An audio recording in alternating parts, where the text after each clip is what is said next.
Good afternoon, madam. Binshu Kailath, madam. Good afternoon. Madam, thank you for accepting our invitation to give webinar on neuromorphic circuits. So the target audience are our Vignan group staff and other college staff also. And also our engineering final year students are also, they are very much interested to listen to this advanced topic, neuromorphic circuits. So first of all, I want to tell about the resource person. The speaker is Dr. Binshu Kailath.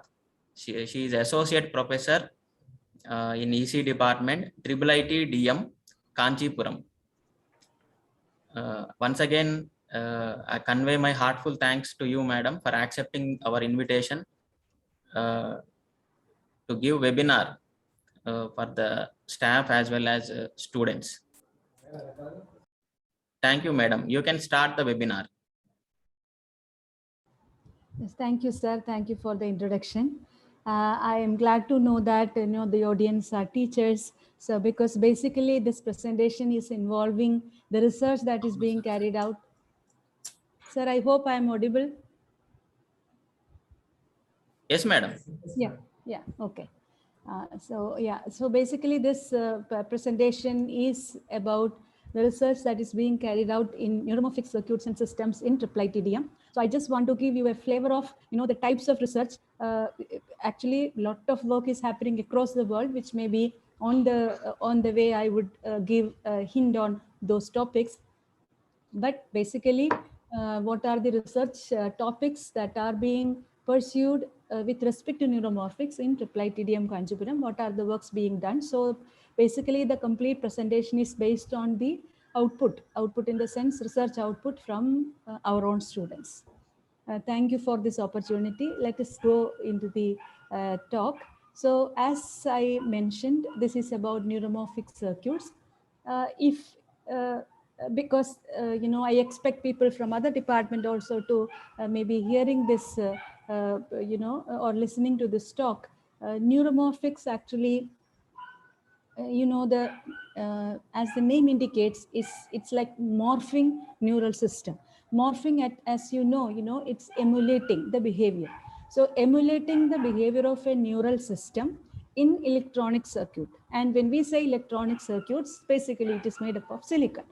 And silicon, when you say ultimately, it is made up of some most transistors or some building blocks. So basically in this across the world,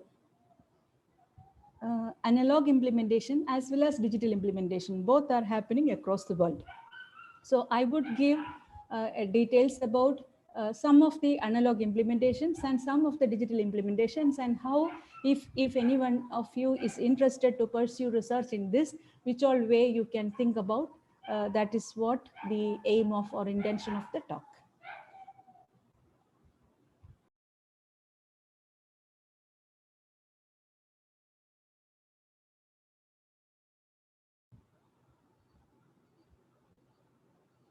Okay, so I hope still I am audible. In between, I had some issue here. I'm audible, right? Yes, hello. audible.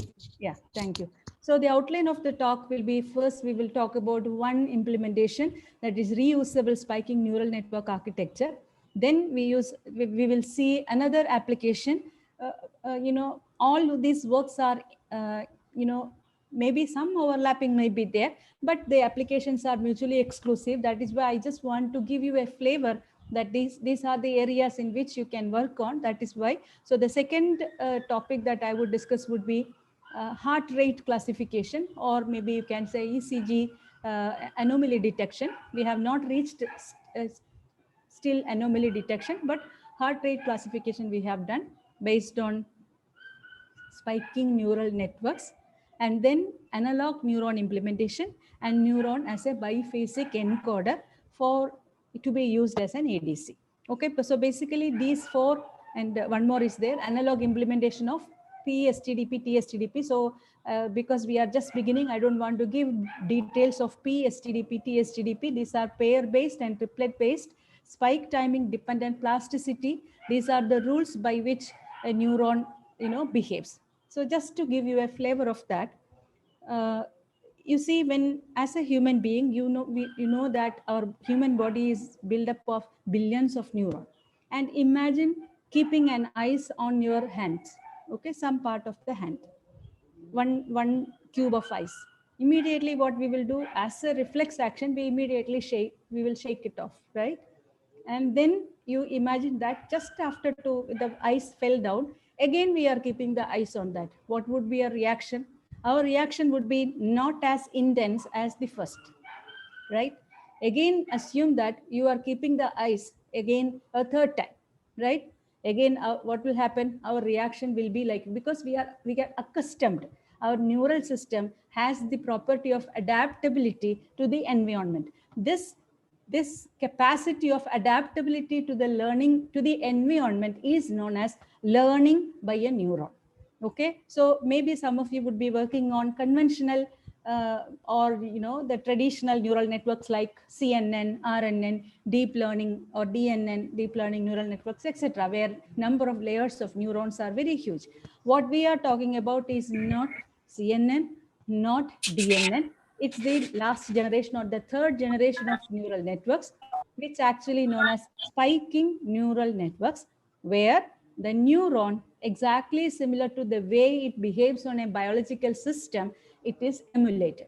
When you say biological system, that means that internally, what and all chemical reactions, you know that any electrical pulse that is generated in the human body by any organism or any organ within the human body is due to a chemical reaction. When you say chemical reaction, it is like forming a cluster of some positive ion on some side, some negative ions on some side, creating a potential difference between them. Due to that, a spike or a current will be generated, and that is how the neural system works. So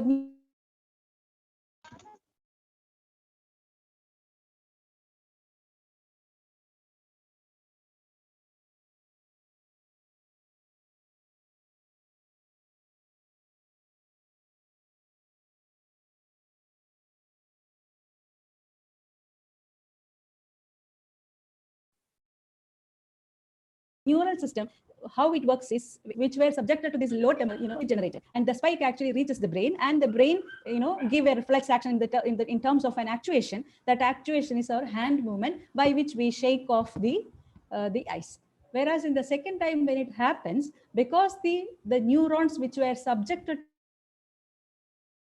are again subjected to the same temperature, the response or the accumulation will happen at a much lower rate. So the accumulation of the threshold voltage will be little more time consuming. That is why the reflex action is related. So this stimulated, so if you want to emulate a neuron by analog model or digital model, these are basically the two models when you talk about electronic circuits. You can model as analog circuit or digital circuit.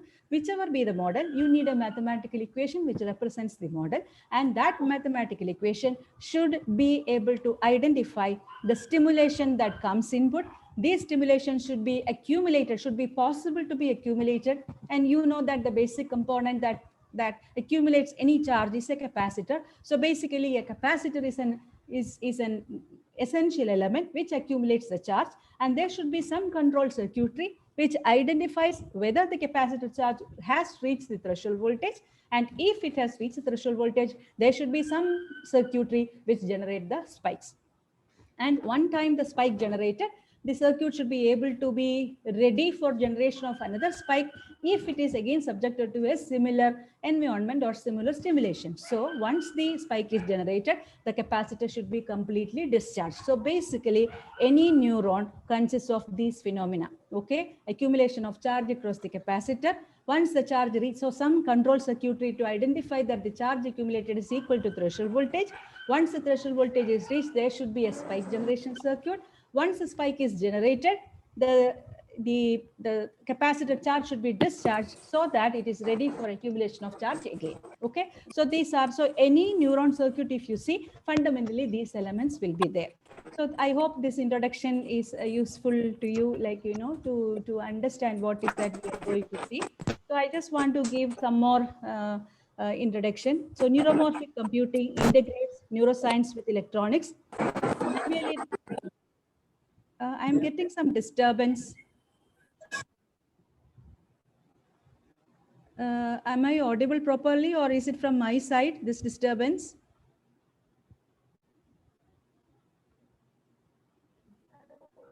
Mute. Yes, madam, you can continue. Okay, okay. So the mammalian brain consists of around 86 billion neurons interconnected to thousands of other neurons. It's a very, very dense network. Then SNN is an information transfer is happening through the spike timings. So as I said, the timing between successive spike will be generated when the capacitor charge is reaching the threshold value. So then the timing between the successive spike will give an idea about how strong the stimulation is. And all neurons are not always on, okay? It will fire only when the accumulated voltage is greater than the threshold voltage. So we automatically get low power consumption. This is not the case with the conventional CNN or DNN. Say, for example, if you go to YouTube and just type comparison of CNN, DNN or SNN with SNN, you will see that, you know, there is a beautiful YouTube video I think by IBM. You can see that a neural network, in a conventional network, all the neurons will be simultaneously conducting in the sense it will be on. Whereas in spiking neural network, only those neurons whose inputs are greater than the threshold voltage will be firing. So what we gain is very, very low power consumption within SNN compared to CNN or DNN. Okay, and it ensures efficient communication among spiking neurons. So in order to get high speed energy efficient computing system, we should mimic the functionality, and they are non-linear. We will see some equations by which you will realize exponential. I mean, almost all natural phenomena are exponential in nature. You know that, right? So it is not a linear function, which means that hardware implementation, when you imagine like implementing, you know, as a circuit, whether it's an analog circuit or a digital circuit, the number of components or the transistors or the resources requirement will be very, very large. So the design requirement would be to have an optimal resource requirement with maximum possible computational ability. Okay, so that is the target of any spiking neural network designed for any application. So spiking neural networks, spiking neurons and synapses, these constitute this SNN. Information is in the form of rate, timing, and spatial temporal correlations of spike. Various neuron models are there to mimic the operation. So implementing SNN in silicon circuits, analog, digital, and mixed signal implementations are there. Very high degree of integration, very low power consumption, and real-time implementation. Analog neurons are superior in digital because power of the MOSFET will be very, very less because they will be operating in the sub-threshold region. Interfacing with the real world is easy because almost all biomedical signals are analog in nature, and more practical for applications requiring biological interfaces. So these are the advantages of analog. In the same way, we can see that digital implementation also much easier because you can easily code a digital system, whereas analog circuit, you know, working as a neuron or a complete neuron circuit with the synapses and neurons and adders, etc., will be very, very complex to create. Okay, now spiking neural networks based on neuromorphic engineers offers the following improvement: densely interconnected spiking neurons, transformation the spike in the form of spike, low power.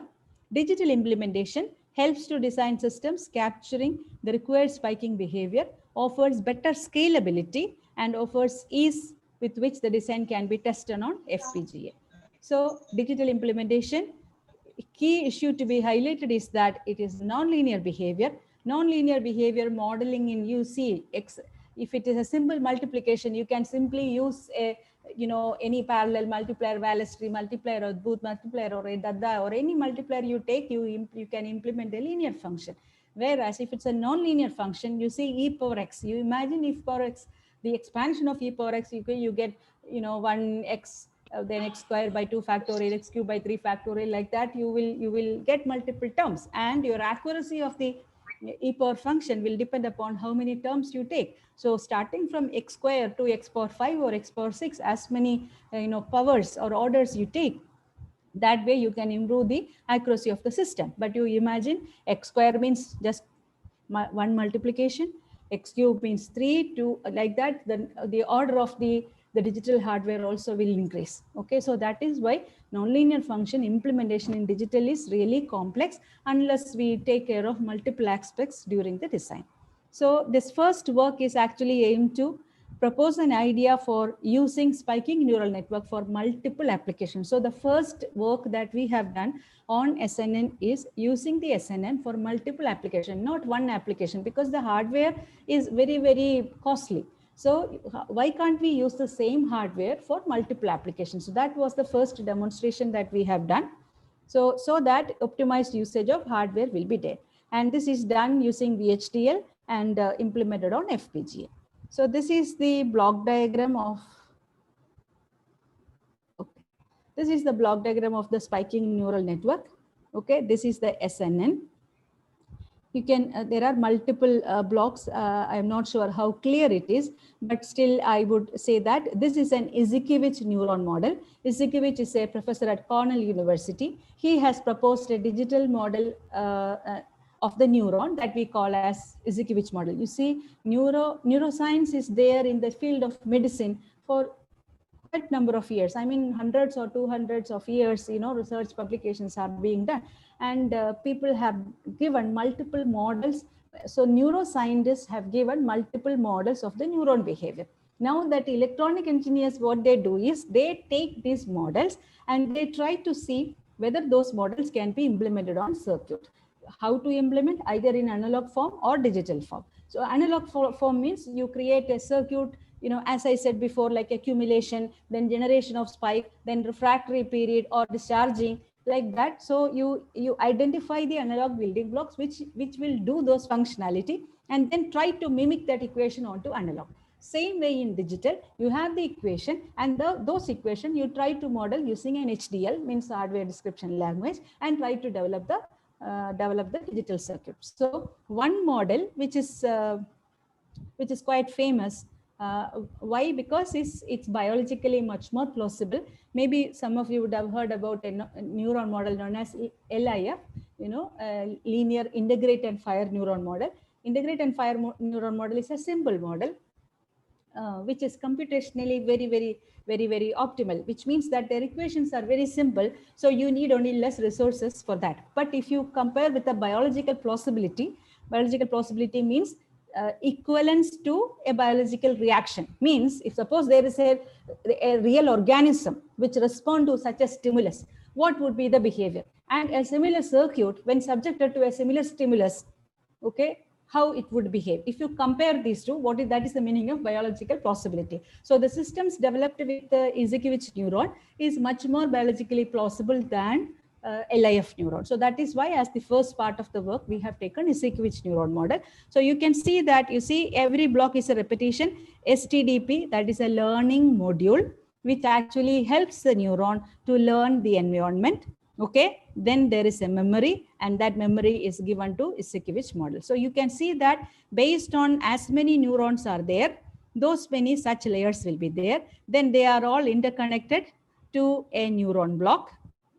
Okay, and then again, this is the output layer, because input layer as well as the output layer, you need neurons. So this is the input layer, this is the output layer. Both at the input layer as well as the output layer, we have neurons. Whatever adaptation the neuron has to do should be programmed or should be embedded onto the model. Okay, so this is what we have done. So when these neurons communicate with each other, in any digital circuit, right, you know that whenever we want to have a data transmission, there should be some protocol which should be followed by the signals, to have proper communication without misrepresentation or missing of data. Okay, so people have developed a protocol known as AER, that is Address Event Representation Protocol. So this protocol, AER protocol, we have implemented on VHDL. So this AER system will have an input bus and an output bus. This output bus will actually identify which all neurons should fire. Okay, so it ensures proper connection within the SNN.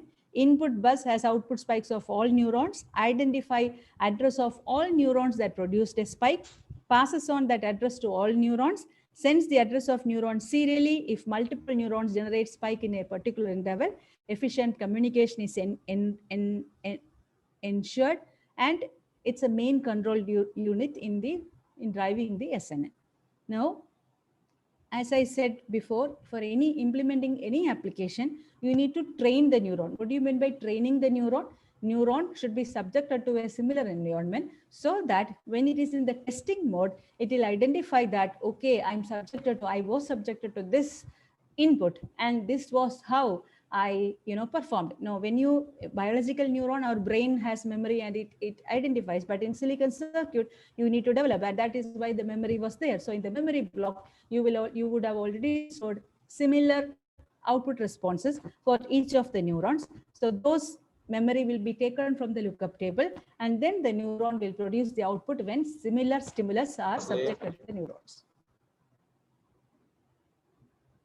Okay. So the need to tune the synaptic weight so as to adapt the SNN for a used application. STDP learning node alerts the synaptic weights based on presynaptic and postsynaptic spikes. So I think we can come to that. Presynaptic spike means the spike that comes at the synapse before the neuron. Post means after the neuron. We will, when we go there, but with a timing diagram, I would explain it a little more clearly. So such an SNN whose synaptic weights are tuned accordingly is said to be trained. Training is done by having a copy of the output neuron layer. This is the output neuron layer and the training layer. So instead of the output neuron layer, this will be replaced by the training layer, and the output will be generated. These outputs will be saved in the memory, which will be taken during the testing. Now, when we come to reusability, reusability means that multiple RAM blocks are incorporated to store the synaptic weights of multiple applications for which the SNN is trained. So one RAM will store the output for certain application, another RAM will store the applications of the memories of another application. And this, because one bit is sufficient to choose between two applications. But if you need more number of applications, you need that log that many number of log n to the power 2 to the base 2. Yeah, you need those many number of RAM cells, or the signals to identify that. So here we just implemented the idea with two applications. So this is we have done two applications. One is a robotic gesture arm. Another one is a pattern recognition. Two applications from two different areas. So a gesture controlled robotic arms, gestures of the hand are captured using a flex sensor, and they are mapped into the respective motor control by the spiking neural network. Okay, so this is the base. The hand is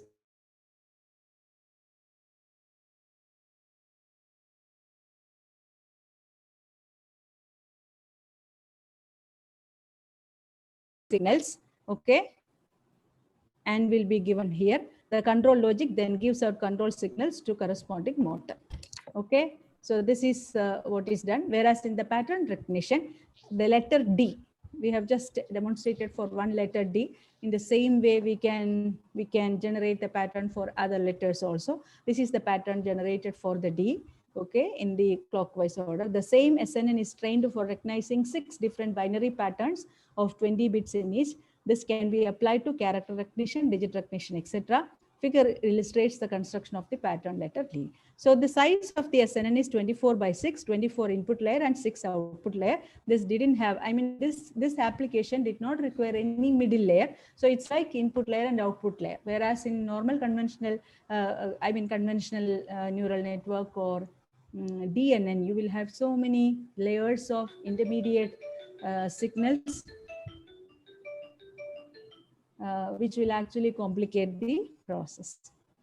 Okay, now this is the hardware implementation. The RTL general, schematic generated using Cyclone. So the circuitry to pass input while testing and also to choose between erroneous and errorless inputs, circuitry to accumulate neuron outputs and send AER, STDP implementation, and output layer neuron. So this actually shows the, and AER also. Control circuitry. So these are the digital blocks implemented for this particular thing. And if you compare with the state of the art results, we see that the hardware utilization in LUT is 1680. Total neuron number is only this much. And we have implemented 2 applications. Whereas in reference 4, the number of LUT used is this much and was used for pattern recognition. And another reference, the number of LUT is only comparable, 1728, and the number of neurons also slightly large, but only 1 application. So this is what about one work. So the proposed work can be extended for multiple applications. So like, this is like I'm just giving you a problem which you can proceed with an autonomous robot, which does multiple tasks, image recognition, moving towards specified goal, the movement of the degree of freedom, multiple application. Only thing you have to develop the algorithm for each of the application and integrate and use an SNN to control those operations. So then that will be a very good problem for you to follow. So these are the references which we used for that. Okay. Now we come to the second application where this what do you call, the SNN is used for heart rate classification. Okay, so these are the 2 digital implementation work I am presenting here. So the neuromorphic engineering is about integrating. Okay, so yeah, STDP is pair-based spike timing dependent plasticity. When I say pair-based means the time difference between 2 spikes will be identified and the amplitude of the signal generated will be dependent upon the time difference between 2 spikes. Whereas in triplet-based STDP, always 3 spikes will be generated. When you say 3 spike, it can be like previous pre and current pre, previous post and current post, previous pre and current post. Okay. So based on whichever is positive or negative, the equation will be modified, and the weight means the amplitude by which the signal should be changed. That will be of the synapse. That will be identified by this particular equation. And the third equation is known as BCM rule, which is known as Bioinstitute-Cooper-Monro learning model, which shows that, which is a mathematical equation which represents what do you call, modeling of biological behavior. Okay, so processing requires efficient hardware architectures for supporting proper on-the-fly analysis because it's a real-time application. So this is the problem statement. This is an ECG signal. In an ECG signal, when one says the heart rate, normally what is counted is the R peak. So if you take one signal in the sense from one cycle, if you take it, it actually consists of P, Q, R, S, and T. Okay, so one cycle of the ECG actually starts from beginning of the P to the end of the T.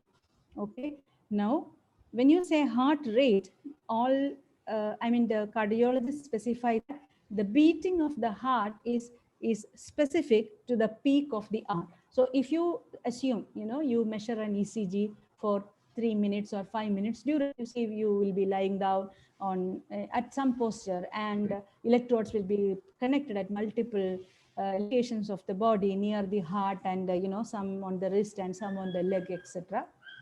And the electrodes will be sensing the data, and that measurement will be for around 3 minutes duration. And this 3-minute printed sheet, the doctor will be actually verifying, and they will see what is the amplitude variation, what is the timing variation.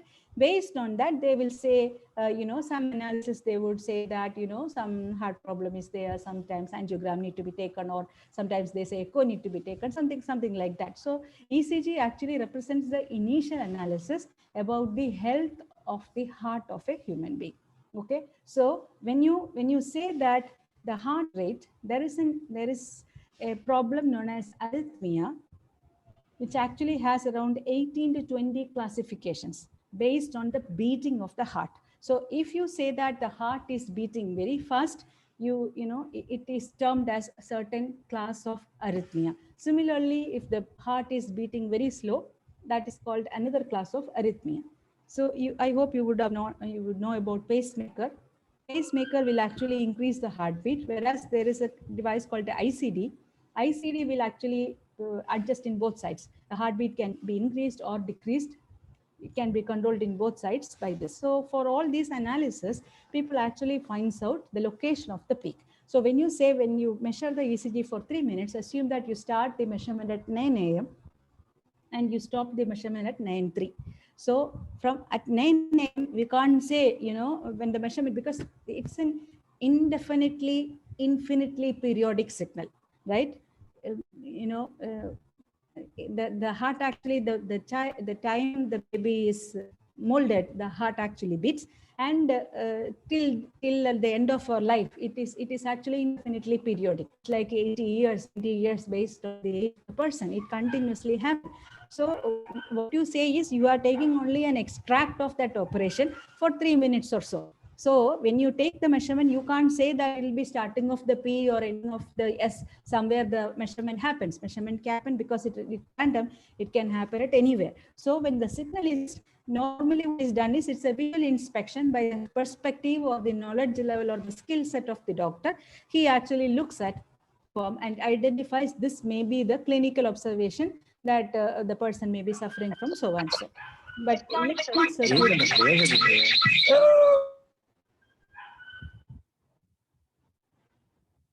Okay.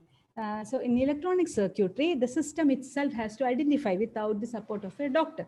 So the first project that we implemented with respect to ECG classification is identification of the location of the R peak, and then being able to predict and say that this particular heartbeat is above certain rate or below certain rate, and give an alarm to the medical people. So this is the first project that we have done.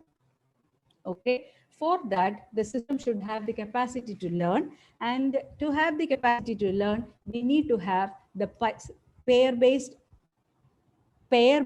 spike timing dependent plasticity and triplet based spike timing dependent plasticity. So this is the PSTDP rule, this is the TSTDP rule. As I indicate that Wij represents A plus e power minus delta t by tau plus, and A minus e power plus delta t by tau minus, where the tau plus represents the time difference. You see the time difference between these two, the time difference between these two. Now, what are these two? This is the pre-spike and this is the post-spike. Okay, so here we can see that the pre, if you see the time axis is this, you see we write as 0, 1, 2, 3, okay, 0, 1. So this post happens between 0 and 1, whereas the pre happens 3, which means the post precedes 3, okay, whereas in this case, pre precedes post, okay. So depending upon pre or post, whichever is happening, the delta t will be positive and negative, and accordingly this function a plus and a minus exponential function will vary for delta t positive and delta t negative. Okay, so accordingly the weight will be modified. If you come to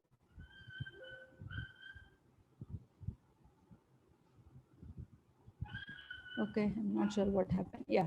So in TSTDP rule, you have two other terminology. Why TSTDP was proposed is that PSTDP was not able to predict or emulate the biological behavior when more number of spikes were there at the input. So then only came up with the TSTDP, where any number of spikes can be processed. That is, you can see that one post, one pre, and one post. So this time difference and this time difference, both will be computed. Similarly here, one pre, one post, and one pre. So the respective time difference will be taken, and that will be taken here in these equations. Okay, tau x, tau y, tau plus, tau minus, all are constants with respect to the equation. Based on the application and the environment it is used, some slight tuning might be required to be incorporated. So the purpose is to model these equations digitally, TSTDP, PSTDP, and then enable it with BCM. Now, what is BCM? BCM is a learning rule, a Bynum-Stock-Cooper-Munro rule. Okay, this is this actually makes the neuron capable of classification. a neuron and a synapse. Synapse means the block that actually helps in learning. A neuron synapse combination enabled with the BCM will have the capacity for doing classification. So that is why we have implemented BCM also. Okay. And in order to get the BCM characteristics to map to TSTDP, we need to make A3 and A2 0. Okay. And then delta W plus and delta W minus will be modified like this. And where the threshold theta, which actually gives the lambda. The lambda is the important parameter here in the BCM characteristics. For lambda equal to 1, you get 1. This actually starts from 0 and it goes negative, and again it goes positive based on the time when it reaches the slope. Actually it's 0, the slope dw by dt becomes 0. You identify the threshold of the BCM, and from that you can arrive at multiple classification. So this is what the floating point algorithm for TSTDP implementation, what we have done. Okay, so I don't know whether it is possible to explain every diagram. So it identifies the time difference. Maybe I would say like this: the time difference between successive spikes will be connected. It will be identified based on delta T1, delta T2, all positive or negative. Based on that, the respective exponential function will be implemented. The values of tau x, tau y, and all will be taken from the memory. And after implementing, when you real time, when you apply the spike, it will dynamically it will compute the time difference between them. Accordingly, the equations will be modified, and those equations will be used to modify the weight. Okay, so this is the BCM characteristics of the proposed floating point circuit implementation. We get almost the same shape with a curve fitting. We get almost the same shape as that of the original circuit. And then what we did is, for the TSTDP block, which is using the BCM, okay, we applied regular uniform spiking corresponding to normal heart rate as the input at the pre-spike, and the post-spike is given as the ECG signal whose rate is to be classified. So this is the real signal, means normal ECG without any problem, and this is the one suffering from arrhythmia, means some different set of heart rate. So normal heart range of adult is considered to be 60 to 100. This is the normal range. So 80 is taken to be as the mean normal rate. So the lambda value is actually the whatever post we are giving, okay, with respect to normal, that is the ratio of this. So based on the abnormality in the post signal, the value of the lambda will change, and accordingly the waveform also will change. Based on that, we can do the analysis. You can see here, this is a classical example, the safe heart range corresponding to the lambda of this previous value 1.34, okay, and when the allowed heart range beyond this. So anywhere, if you get the threshold value beyond this, we will be able to compute whether the heart rate is beyond or above. So the BCM plot exhibiting sliding threshold. Sliding threshold means for multiple values of the spike inputs at the post side, based on the abnormality in the ECG, your threshold will vary. So your threshold has to be programmed, or automatically varied when these inputs are applied based on the input. So that is the meaning of sliding threshold. So minimum, and it's corresponding to minimum and maximum rate is this. You can see that, you see it, lambda max is 1.67, 1.34, and lambda minimum is 1 by 1.34. So that is how we will identify the minimum and maximum limit, and any BCM curve that come in between will be classified as a good heart in the sense good beating heart, and any curve coming outside will be treated as a some problematic heart. So the two different threshold corresponding to lambda minimum and lambda maximum for the BCM will be fixed. So the allowed rate of weight change is calculated as dw by dt at some value, and a post for this. So the allowed range of dWBT corresponding to safe lymph of hearts is this. Anything coming beyond this will be classified as a bad. So this is what, we have multiple regions, 1, 2, 3, 4, 5, 6 for the entire ECG signal. And for each of these ECG signal, the dW by dt actual heart rate and classified output was taken. And we can see that somewhere we have got normal, low, high, etc. based on the input that is given to the program. So you can actually, the model is developed like you, not a continuous ECG. You can give multiple ECG signal from multiple person with the time frame, but you have to be properly given or multiplexed, and then we can see the analysis. But normally, even though I said like this, the multiple multi-user perspective, we have not incorporated this. It can be incorporated, in which parallelly we can use multiple ECG also. And this is the RTL schematic, the exponential unit sign, the counters, pre, post, etc. And this is the existing work comparison with reference 3. If you see LUT, slice registers, etc., we can see that LUT is nearly comparable or slightly larger, but number of registers used are much less, but the implementation is in Spartan 7. And when we see the accuracy of the detection is 96.5 compared to CNN, CNDN and all that for these references. Okay, so this is what we have done in the as part of the second work, significance of BCM in the classification, and implemented on FPGA with the good accuracy. Future scope will be the entire ECG signal can be processed and anomaly in the ECG can be detected, on which we are working now. These are the references. Now we come to analog implementation. I'm just going pretty little fast. So yeah, so maybe if you have any doubt in between also, you can stop me, no problem. Otherwise, you can keep to the end also. Okay, so now when you come to analog implementation, one of the major problem in analog circuits is that we have to optimize the circuit for low power consumption. And there are multiple techniques for low power consumption. One of the most important technique is that the current, if it passes in the sub-threshold region, if people who are from VLSI, you will understand that that sub-threshold MOSFET current equation is following exponential route. Whereas if you see normal MOSFET in the linear region, it follows linear equation, means ID equal to the constant Kn into VGS minus VT into VDS. So it's proportional to VDS. The proportionality between the drain current and the drain voltage are linear. When you come to the square law in the saturation, you get ID equal to VGS minus VT into VDS minus VDS square by 2.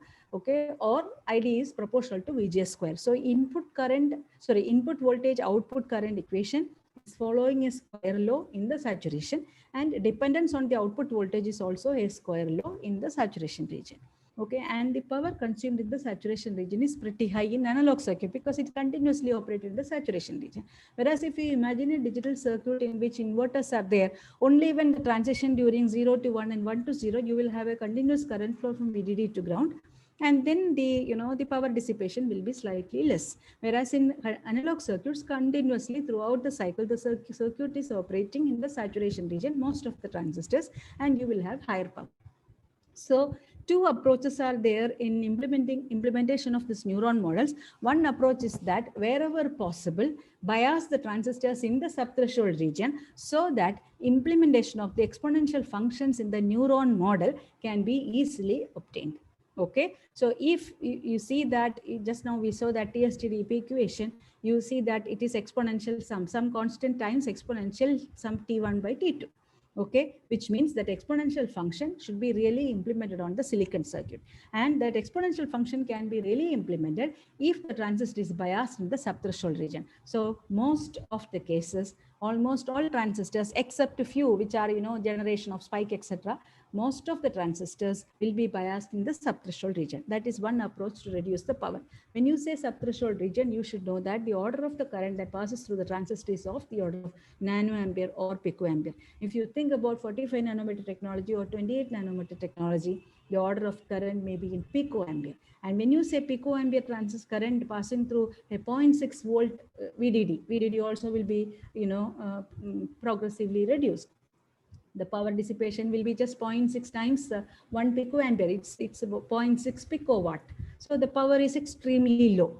Okay, so that is what is aimed by analog implementation of neuron models, extremely low power. When I say extremely low power, please note that individual transistor power will be of the order of picowatts. Okay, whereas if you take a discrete transistor which conducts a 1 milliampere current with a voltage of 5, the power will be milliwatts, one device. So here that is the difference. Okay, that is one approach. Second approach is that use other low power techniques. When you say low power techniques, there are multiple techniques like increasing the source voltage. This is one technique where when you increase the source voltage, your VGS value actually reduces.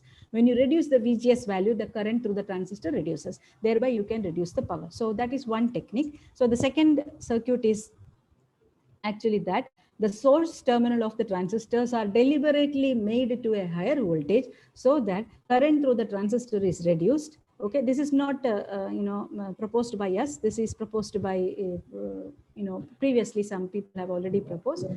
That technique can be implemented. Similarly, another technique is known as force stacking. That means instead of the normal inverter where an NMOS and a PMOS are just connected in series, you can add 2 more transistors.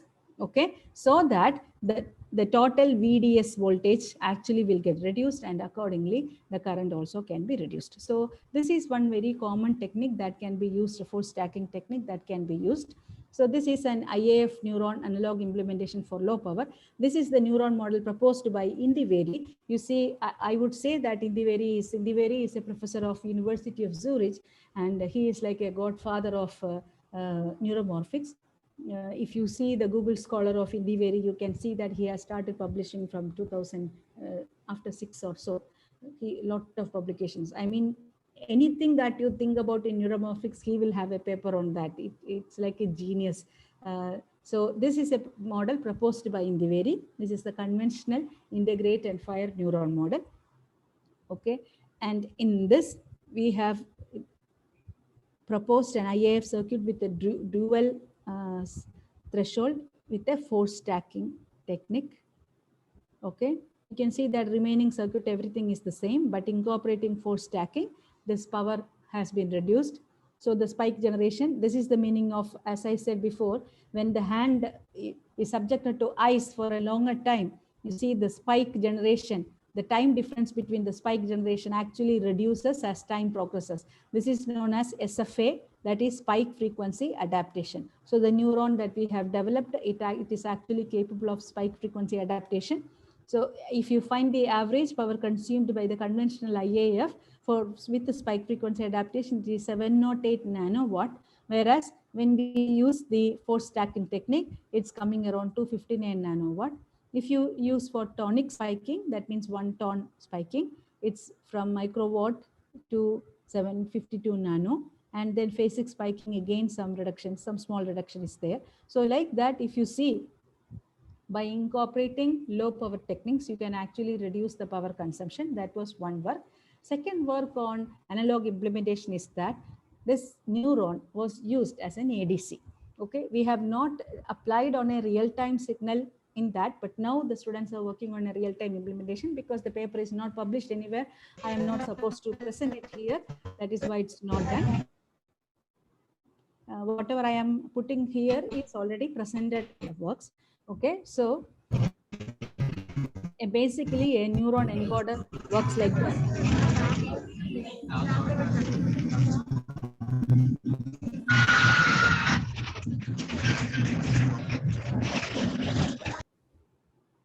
Okay, there is an integrator, a trans conductance, an integrator, and a switch to discharge this capacitor whenever it is completely charged.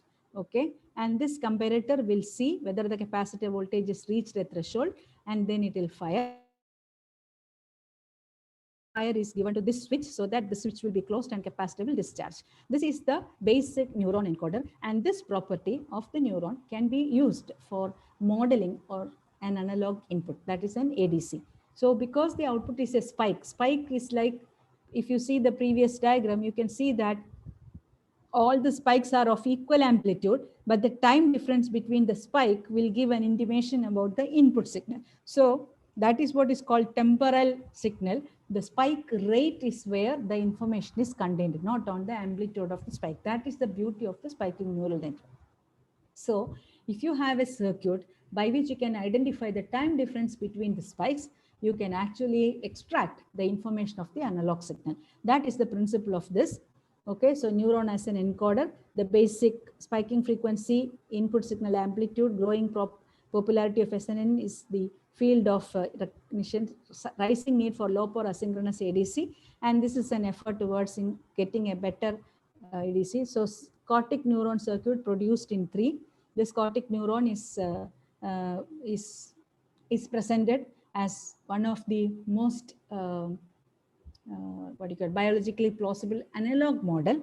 Okay, but this does not have SFA.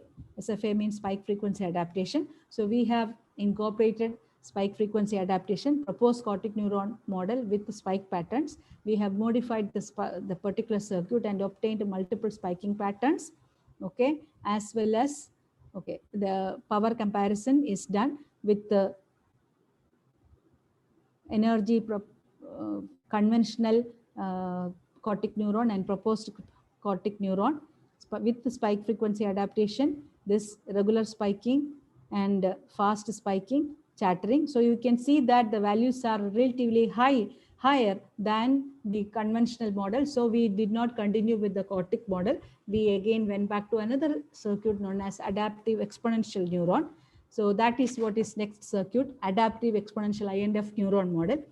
This has multiple input. This is as input DPI. DPI means differential pair integrator. This is the differential pair here. And then adaptation circuits, capacitor adaptation circuit, current comparator, reset transistor, 2 inverters in series, where we will implement the force stacking technique, and the refractory period circuit. This is the circuit proposed by Indiveri again, adaptive exponential neuron circuit. And we have done force stacking technique in the same circuit. And then if you use multiple current comparators, we have used Traft's comparator, HSL comparator, proposed comparator. We have got a significant improvement in the power comparison. Delay also was much better in the rising and falling time. We get much better characteristics. And this is the spike generation characteristics, maximum spike frequency versus input current characteristics. So the circuit was adjusted to operate at the same spike frequency to have a better comparison. Otherwise, the power is significantly less. Yeah, here we can see that. So when you see Traft comparator spike frequency 2.79, then energy nanojoule, if you see 2.9, then picojoule per spike is 21 compared to 34, and static energy is 8.2, slightly less. So the proposed neuron model is energy consumption is in nanojoule for an input current of 10 nanoampere. So 39.4% less energy per spike, at least 100 picojoule less energy for spike frequency adaptation. This was an achievement. And then we used that adaptive exponential neuron model as a biphasic encoder. Biphasic encoder means if you imagine a sinusoidal signal has both positive peak and negative peak. The neurons actually functions for positive signal only. Okay, because the capacitor has to accumulate, which means when you apply negative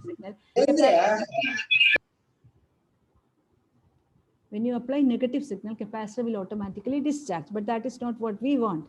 We want the neuron capacitor to charge and accumulate the charge and fire based on the input signal. That means you need some pre-processing before you apply to the neuron. Okay, so that is what is done. Here the conventional method people used was use one comparator with a positive threshold, another comparator for negative threshold, and generate. That is a conventional method. Whereas what we have done is input current source, input DPI circuitry, 180-degree phase shifted input current and input DPI circuitry. So now both are positive now, and that is given to the capacitor of the neuron and current comparator. So this is a single circuit for both the inputs. Only this DPI is different for both the circuits. So with that, we have got, this is the spike.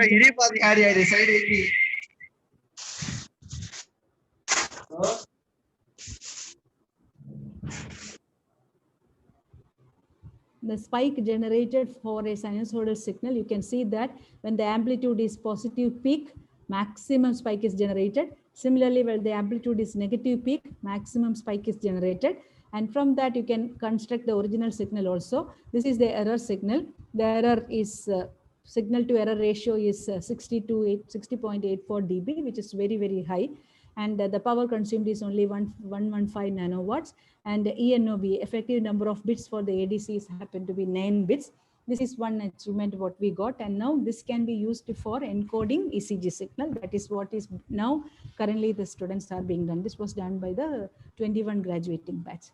So if you compare the input frequency versus the signal to error ratio, you can see that it is significantly higher, much better, and power is only in nanowatt range. So signal to error ratio is ratio of power input signal to power output. You can see that effect of spiking frequency of signal to error ratio and power consumed. You can see that power consumed is on black and signal to error ratio on red.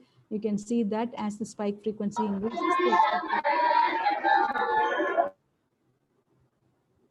the expected behavior comes. And this is how the ENOB and the figure of merit are computed for this experiment. And when you compare with the state of the art biphasic integrate fire, another paper, fixed window, lower level closing, flash ADC, percentage comparison with 1 and 6.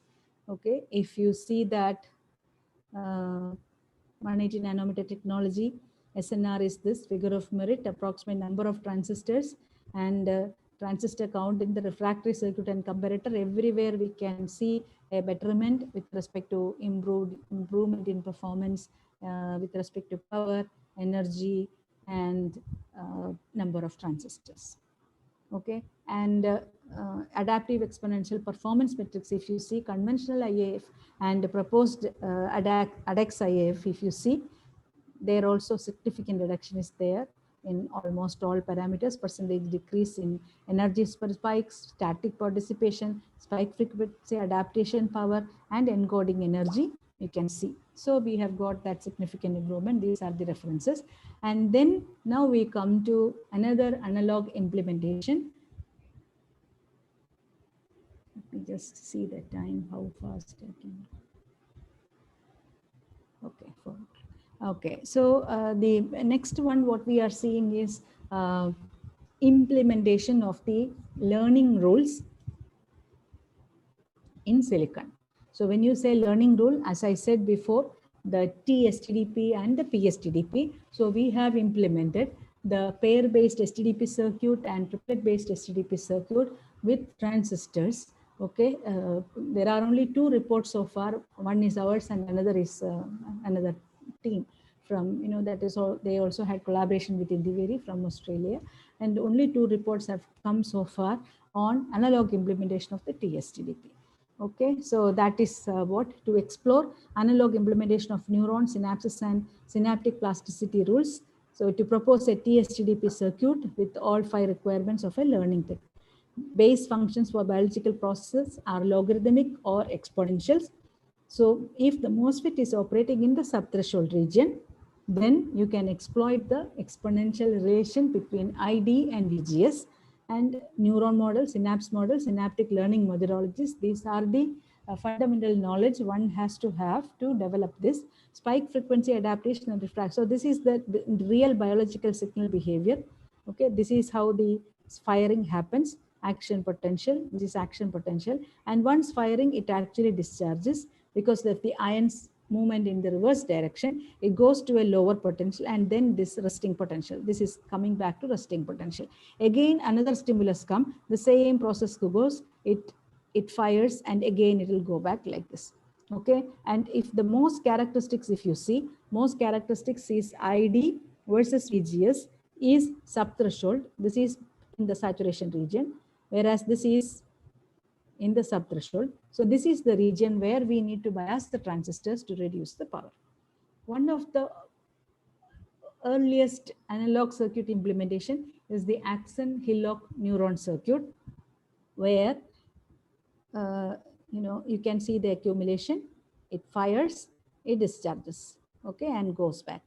Again, it accumulates, fires, discharges, go back to original. Okay, same thing. Based on the width of the input pulse applied, accumulates, fires, discharges. Okay, so like that, once it fires, it discharges. Whereas if you see a low width pulse is given, it accumulates, fires, and discharge. Accumulates, fires, and discharge. This just to show like how the neurons actually behave. Dissipates higher amount of power. Spiking threshold depends only on CMOS process parameters. It is not capable of showing refractory periods or spike frequency adaptation. That is why for this particular implementation of HTDP, we have gone with the low power INF neuron. This low power INF neuron is a source follower. Okay, it's fine. Okay, so this is the INF spike frequency adaptation. You can see it actually gets input is the blue line, output is ID adaptation current, and the capacitor adaptation current. And you see it accumulates, and then fires like that.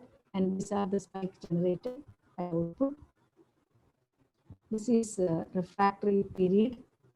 You can see this much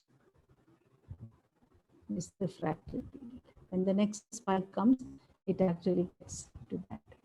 Okay. Now CMI synapse.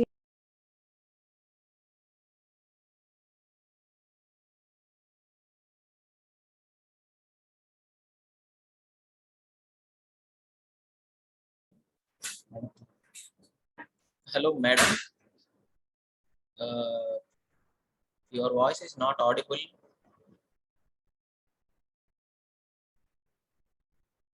Madam.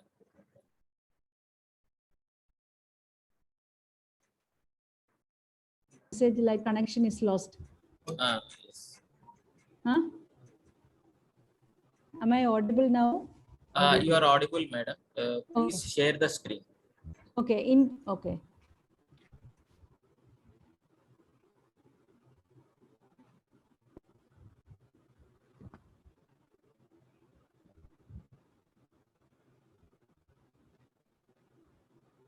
Is it visible now?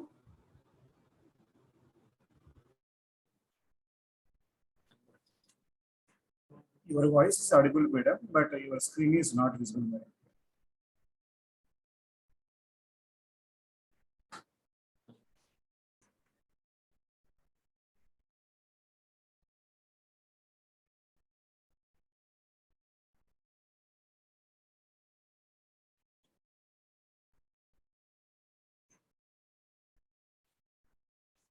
Hello, sir.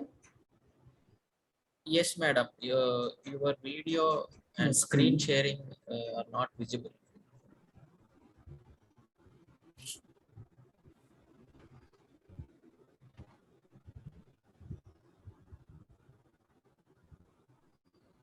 Okay. I hope it is visible now. No, madam. No, madam. What is not visible? Screen is, I have shared the screen actually.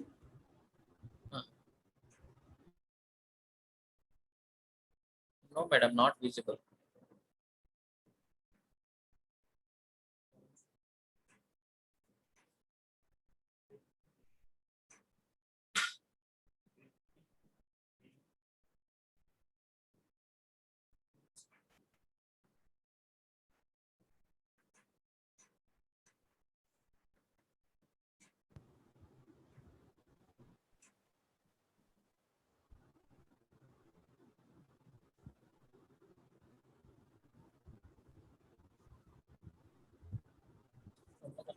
What about now? Is it visible now?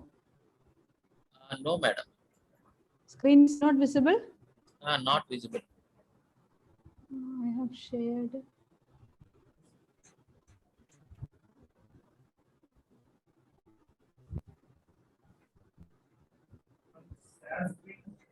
What about now? No? No, madam, not visible.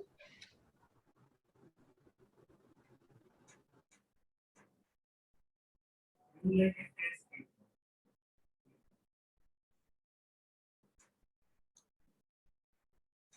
share the entire screen, madam.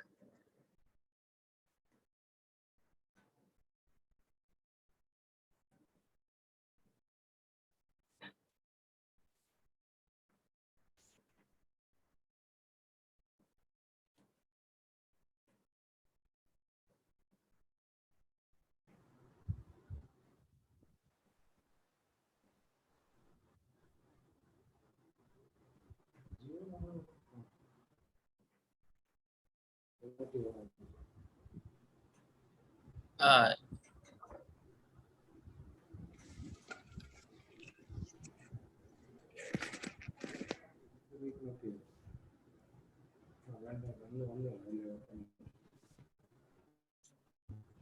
Now, is it visible?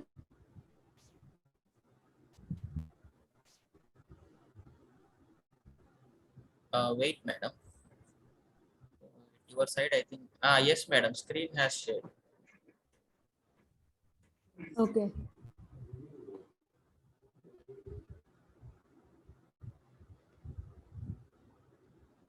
Okay, shall I continue?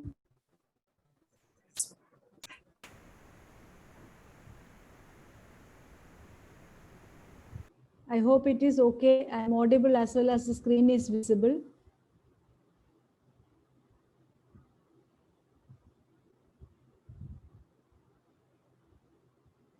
Hello. Yes, madam. You Am I continue. not audible? Okay. Okay. Yeah. So CMI synapse is MPRE, that is the transistor. MPRE acts as a digital switch. VW is the voltage to set the strength of the synapse because it controls the current passing through this. VT is set to have a set the time constant for the synapse because this transistor with the gate and drain, this is the drain terminal, this is the PMOS source, gate and drain shorted, this will act in the saturation, this will control the current of this capacitor. The capacitor is connected between VDD and this node. So the current at this node will actually control the lower capacitor lower voltage, which also will control the current through this. So that is the operation of this, the synaptic current 1 and synaptic current 2 for different sets of input. That is how we get the synaptic behavior. And now for the CMI synop, which will integrate the input, for that VW, if you change with respect to the PSTDP or TSTDP equation, then we can implement a triplet or pair-based STDP circuit. This circuit we have already, this equation we have already shown, a plus and a minus exponential functions, whereas in triplet based STDP you have multiple equations with a time difference in each defined and what are the constants for each. Now we are going to implement this on the circuit. So this is the VLSI implementation of a classical pair-based STDP. This is published by two branches to implement expression. I hope I am audible. In between anything is there, please stop me. Okay, so this one circuit, it goes here. Here, the capacitor CW, whose weight will be modified with respect to this current. And this is controlled here as well as controlled here by different DC voltages at input based on the time difference between the V pre, this is the pre, and this is post. So based on the time difference between the pre and the post, the current through these respective transistors and the capacitor voltage will vary. So this is, if you see the V pre is this, V post is the green, okay, and the capacitor potentiation voltage VW, okay, this voltage, capacitor voltage VW is given by this waveform. So this is the potentiation and depression implementations of the STDP by the analog circuit. This is all proposed by a group. Now, if we want to extend this model for triplet based STDP, as I said before, triplet based STDP only can be applied for classification based problems. So PSTDP is not, I mean, in very recent years, 2-3 years like that, started working on implementing the TSTDP model on analog and digital. So because that can only work on classification problems when more number of inputs are there. So that is why we have TSTDP cannot produce experimental outcomes. So TSTDP will have should have four characteristics: potentiation and depression. When you say potentiation, means that the time difference between them pre and the post is less, means you have to increase the magnitude. The time difference is large, that means you have to decrease the magnitude. So when you say potentiation, your magnitude is increasing. Depression means magnitude is potentiation magnitude is increasing, depression magnitude is decreasing. So potentiation and depression based on the strength of delta T1, delta T2, delta T3. The circuit should be capable of identifying delta T1, T2, T3, and then correspondingly change the magnitude of capacitor voltage. That is one requirement. Then absence of potentiation at low presynaptic firing. If presynaptic pulses are coming very, very slow, potentiation should be stopped. Whereas increase in potentiation, that means they are coming very, very close. We have to increase the higher presynaptic firing rate. And inheritance of BCM characteristics when post and presynaptic firing rates follow Poisson spike ratio. Actually, BCM equation is defined when the presynaptic spikes or the pre-spikes and the post-spikes follow particular characteristics. Okay. Now we come to BCM rule. As I already said, this is the equation for the BCM rule. The TSTDP should be following this. The threshold that separates LTP means potentiation, and this is the depression, and the G of T is the conductance. So maximum value at the time of a presynaptic arrival and decays thereafter, that is the IPSC current. This IPSC current is inherent in the equation here when the inside now in this particular circuit is a windows. We can see that this is one set of transmission gate, this is another set of transmission gate. The depression signal VDP2, and we can see that, yeah, let me say this is the post and this is the post bar. Similarly V pre bar, okay, and this is also V pre bar. Similarly here V post bar, V post, okay, V post bar and V post. And these signals based on the when is this is 1 and this is 0, that time the signal will be transmitted through here to here. Similarly, the signal will be transmitted through here to here for the capacitor to charge like that.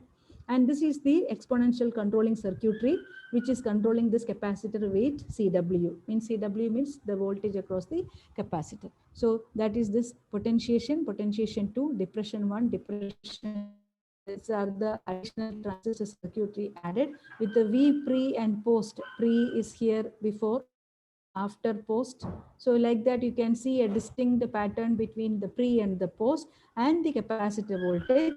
So this is the simulation out showing changes in the VW in response to a sequence of pre and the post. So that is how we implemented the TSTDP. The next aim was to tune the TSTDP to follow the BCM characteristics. If you remember, when I discussed the ECG characteristics, heart rate classification characteristics, I've given the BCM characteristics. This is the BCM characteristics for any particular, I mean that input equation, that exponential equation, when you actually model, it comes like this. So the proposed TSTDP exhibits BCM behavior. Poisson spike train ratio lambda pre by lambda post was 1, and VW is compared with the experimental data. So when we compare with the experimental data published by the BCM group, we find that they are exactly, matching. Comparing amount of experimental weight change with the weight change produced in the circuit for pre and the post, this was matching almost equal to the experimental data. That is how we implemented in an electronic circuit the BCM behavior on a triple-based STD circuit. So then the aim was to actually, this circuit has a problem that capacitor continue to discharge. See here, this voltage is not steady.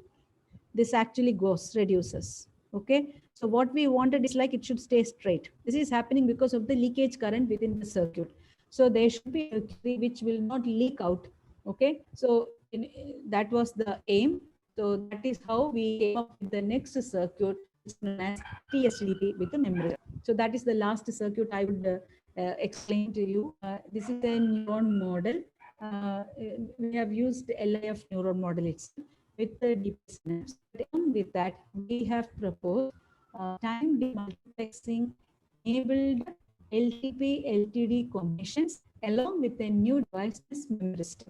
I hope all of you know what is a memristor. So because memristor has the capacity to change its resistance based on the input voltage applied across the total we have incorporated and compared with an experimental data. So that is what the next diagram is. Say in the past, when you talk about the neuron, the behavior of the soma is inside the neuron, whatever is processing. So synapse function was to just generate the spike. Later on, is done by the synapse, not by the neuron soma. Okay, and then people started modeling synapses much more mathematically. Okay, so learning, memory, and computational ability, synapse is the most important circuit. Okay, and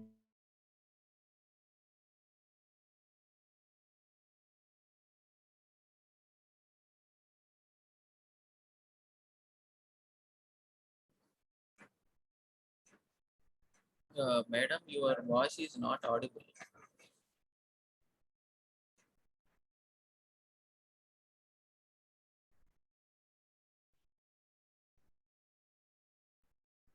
Hello.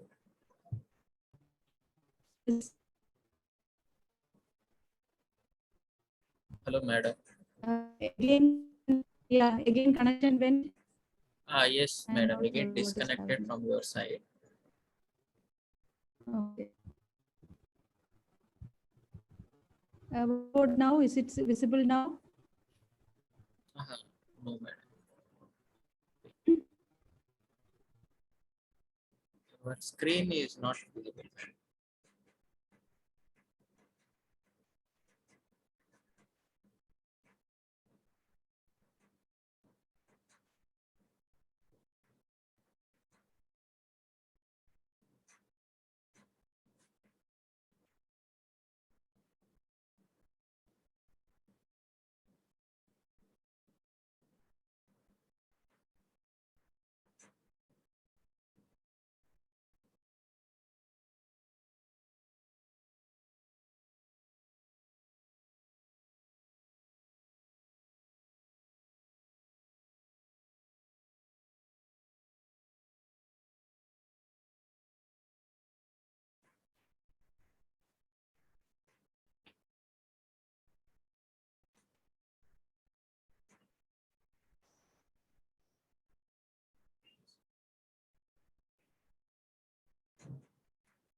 So, dear participants, all of you, please once switch on your video.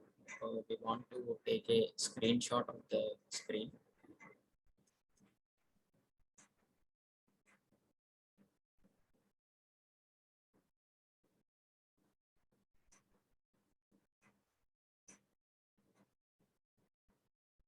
All of you, please switch on your video camera.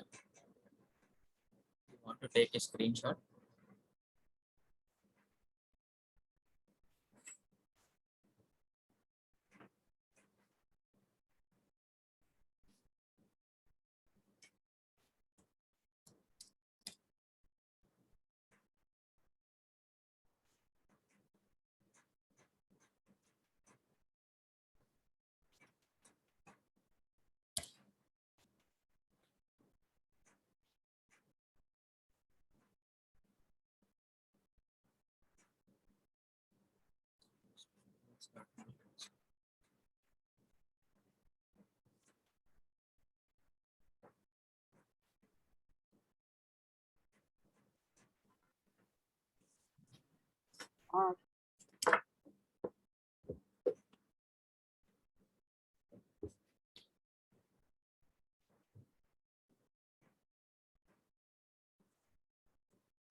Dear participants, we are sharing the feedback link in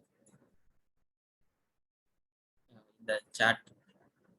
So all of you fill the feedback to receive the participation certificate.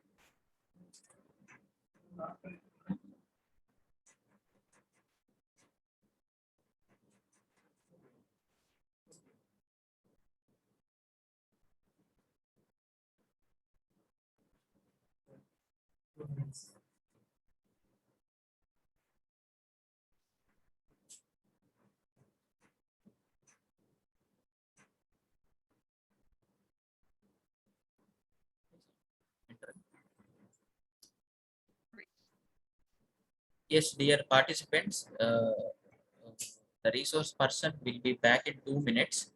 Meanwhile, all of you please fill the feedback form which is shared to you in the chat box in the Zoom itself.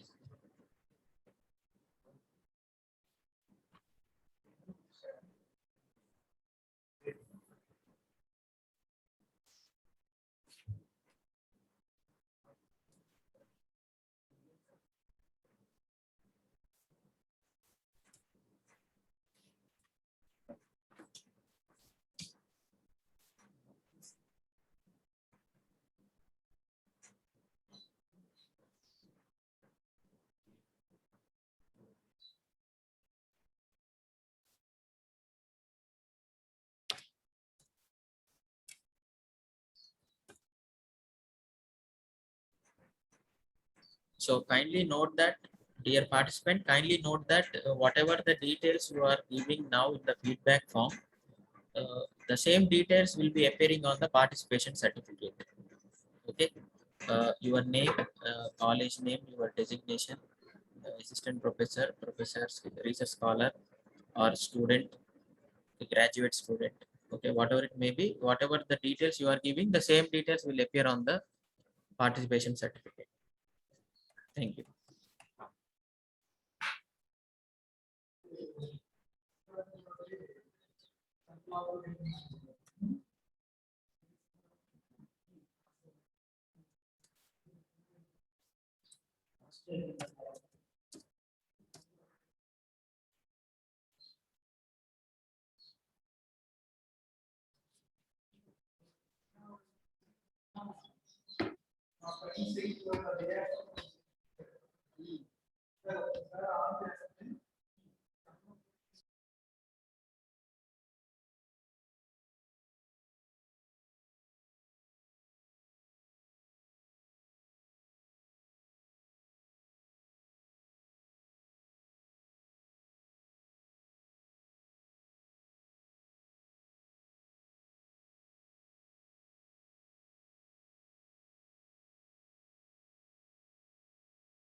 Hello.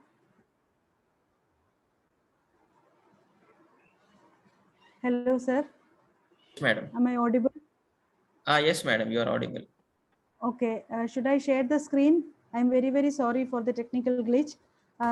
Should I No share the problem. Recording in progress. Recording in progress. No problem. Okay. So maybe No I'll just problem, take 2 madam. minutes to complete this. Okay, okay, madam. Yeah. Okay. So yeah, so memristor is used to implement this TSTDP using AG silicon memristors have been used. So the circuit for implementing the bistability and for enabling this. So this is the Sir, feedback from WhatsApp chat. TSTDP circuit that is implemented, added with a bistable circuit. But this circuit has the problem that the charge leakage is happening. So that is why we have gone with the memristor. This is the memristor SPI sub-circuit of the threshold memristor.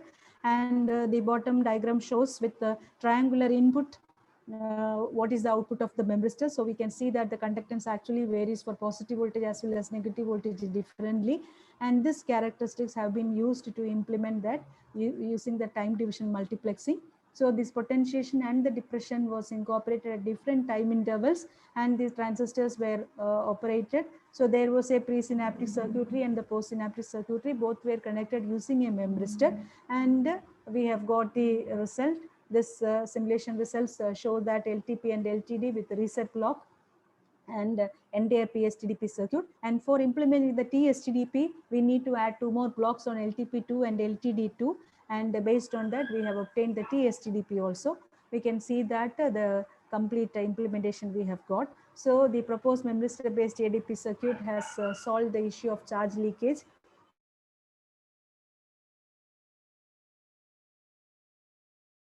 And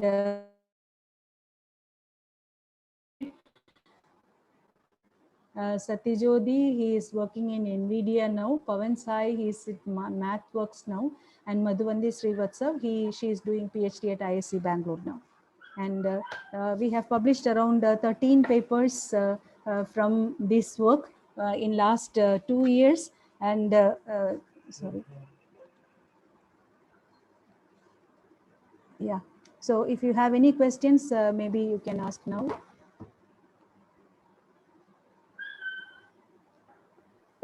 So, dear participants, yes, sir. Yes, please ask. Hello, madam. I have a small doubt, ma'am, regarding this using memristors for implementing this Synapse. Yes. Ma'am, which tool you are used to for implement these circuits, ma'am? Memristor-based Synapse. Okay, you can use using LTSpice Cadence or LTSpice as well as Cadence. Both we can use. Madam, I'm working on a memory star circuit actually, basically, but I'm unable Okay. to get the plasticity and STTP from the cadence. Can I know the procedure, ma'am? Actually, how to implement, how to obtain these No, no, characteristics? Of the memory star? that depends upon the circuit. Characteristics, you can, which model of memristor have you used? How did you include TiO2, ma'am. memristor in the circuit? I have written a TiO2. Verilog code, madam. Verilog code for a memory star and created a symbol. Okay. Okay. So What on was that, the code? What is the, what are the, there are some parameters like V on, V linear, off, etc., right?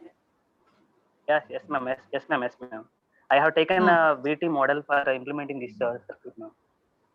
Okay, so you have to tune the parameters. One reason might be that you can connect the memristor alone and study the VI characteristics of that circuit.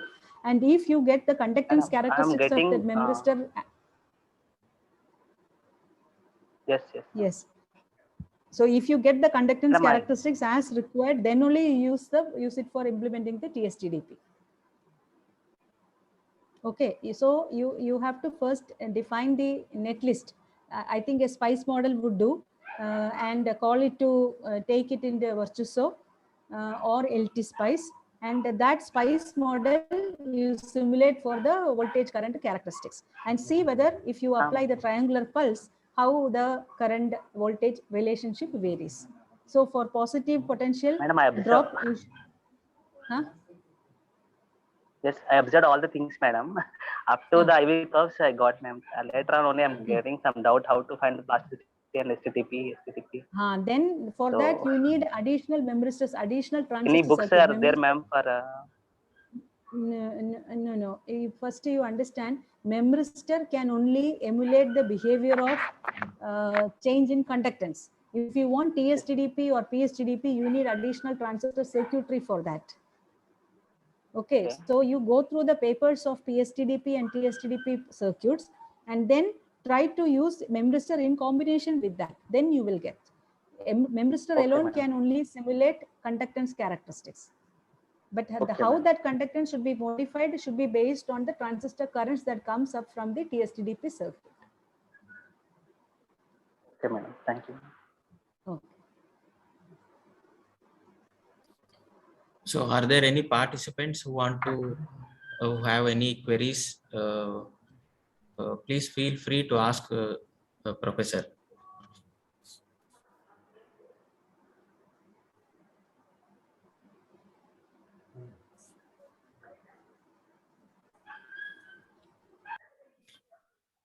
Okay. Okay, Dr. Kamalakannan sir gives the vote of thanks to madam.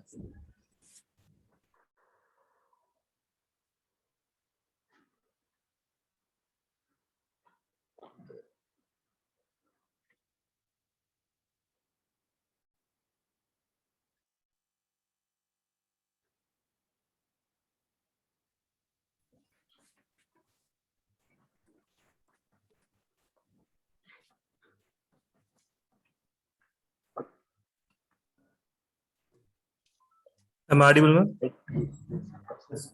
Yes, please. Yes. On behalf of our management, principal, and Department of EC, first of all, I thank our Dr. Binsu J. Kailath, ma'am, Professor of Indian Institute of Information Technology, Design and Manufacturing, Kanjipuram, Tamil Nadu, for accepting our invitation and delivering wonderful webinar on neuromorphic circuits. Thank you, ma'am.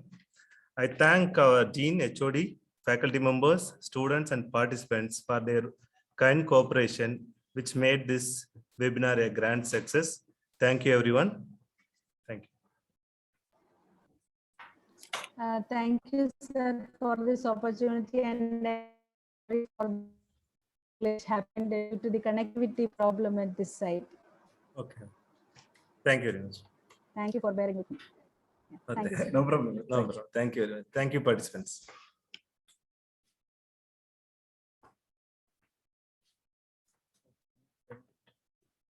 End the meeting.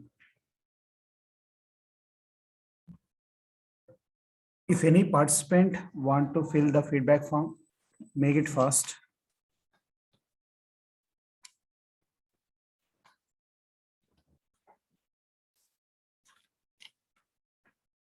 Sir, shall I leave the meeting or? Yes, madam, please, madam. Okay, thank you. Thank you, sir.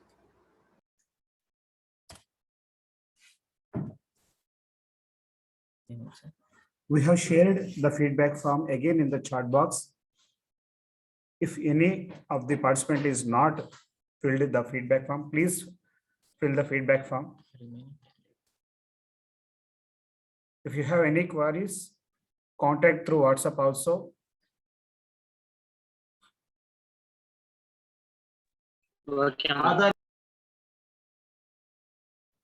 Those who are filled the feedback form, they will get their certificate through mail. If your feedback form filling is completed, you can leave. Okay, thank you, sir.